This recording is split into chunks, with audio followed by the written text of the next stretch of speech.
Think about it. How would you start a nation? What would you do?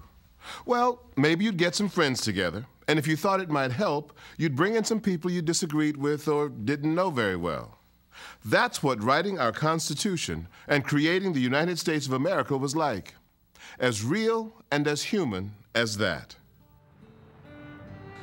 For 160 years or so, the European settlers who traveled to this land weren't thinking about starting a country. They were too busy just trying to survive. As colonists, the British government pretty much left them alone, which was fine with most of them. Nothing expands your idea of freedom and independence more than making a life for yourself in a new world.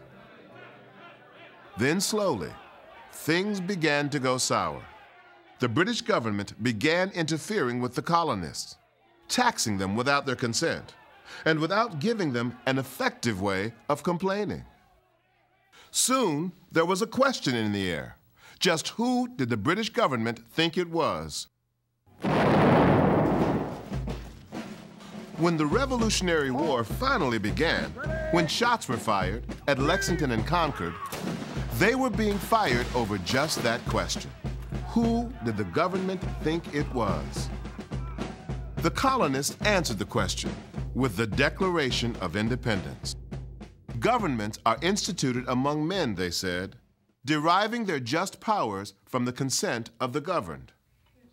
Now there's a truly revolutionary concept, that the people have the power over the government, not the other way around. When the war was over, with their independence won, the former colonists were left with 13 United States, and what seemed like a simple idea, that these individual states could be both independent and united. But to bring that idea alive, to create a new nation that maintained that balance, required a combination of brilliance and necessity, and an understanding of human nature.